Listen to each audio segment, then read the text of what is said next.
আসসালামাইকুম রেশমা রান্নাবান্নার village food আবার একটি নতুন রেসিপি নিয়ে আপনাদের সামনে চলে এলাম। আজকে আমি বানাবো গন্ধরাজ ফিশ তাওয়া কাবাব। দেখুন এখানে আমি মাছ নিয়ে নিয়েছি, আপনারা যে কোনো মাছ নেবেন। আমি এখানে রুই মাছের পিস নিয়েছি আর বড় সিলভারের পিস নিয়েছি। গন্ধরাজ লেবুর পাতা নিয়েছি।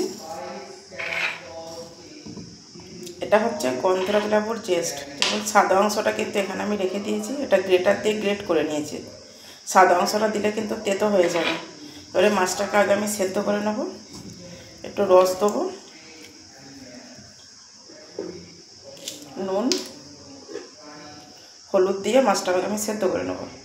দেখুন মাছগুলো সেদ্ধ হয়ে গিয়েছিল, কাঁটাগুলো ছাড়িয়ে নিয়েছি সব। এবারে কড়াতে তেলটা দিয়ে দেবো,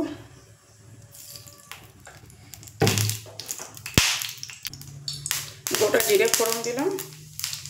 এবারে ওর মধ্যে আদার কিমা,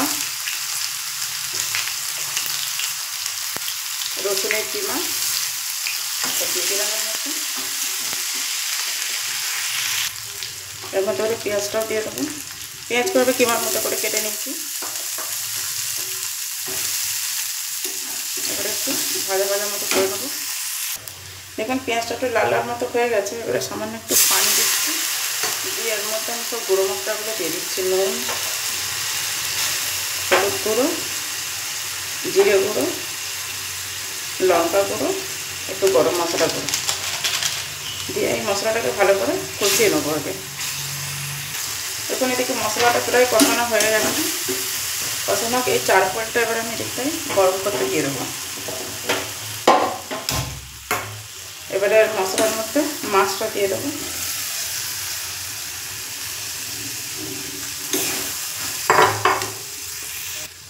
এর মধ্যে এবারে গ্রেট করা আলুটাও দিয়ে দেবেন, সেদ্ধ করে গ্রেট করা আলু। নাড়াচাড়া করে মশলা। দেখুন এবারে এর মধ্যে একটু চিনি দিয়ে দিলাম, লেবুর জেস্ট,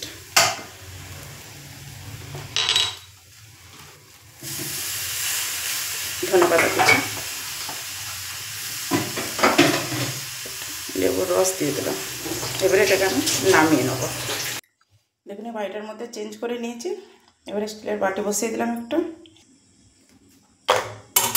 কাবাব যেহেতু একটু ধোঁয়া ধোঁয়া গন্ধটাই ভালো লাগে। দেখুন ধোঁয়া দিয়ে হয়ে গেছে, ধোঁয়া নেই। হাতে একটু ঘি বুলিয়ে নিয়েছি। এবারে কাবাবের শেপ দিয়ে দেবো। দেখুন এরকম কাবাব যেরকম হয় সেরকম শেপ দিয়ে নিয়েছি।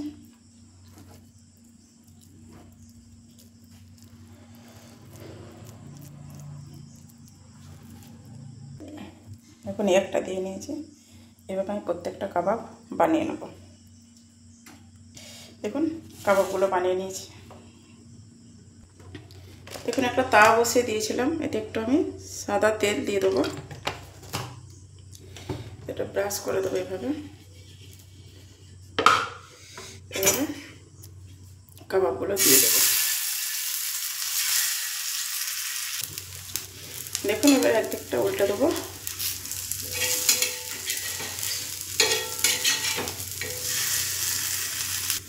এবার একটু তেল নিয়ে জানেন এইভাবে একটু করে আমি দিয়ে দেবো। দেখুন কাবাবগুলো হয়ে গেছে, এবার আমি নামিয়ে নেব। দেখুন কাবাবগুলো রেডি একদম। বোঝা যাচ্ছে এটা ফিশ কাবাব না মাটন কাবাব।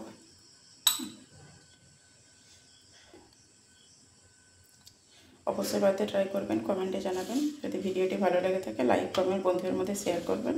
যদি আমার চ্যানেলে নতুন হয়ে থাকেন চ্যানেলটাকে সাবস্ক্রাইব করবেন। নতুন নতুন নোটিফিকেশান আপনাদের কাছে পৌঁছে যাবার। আল্লাহ হাফেজ।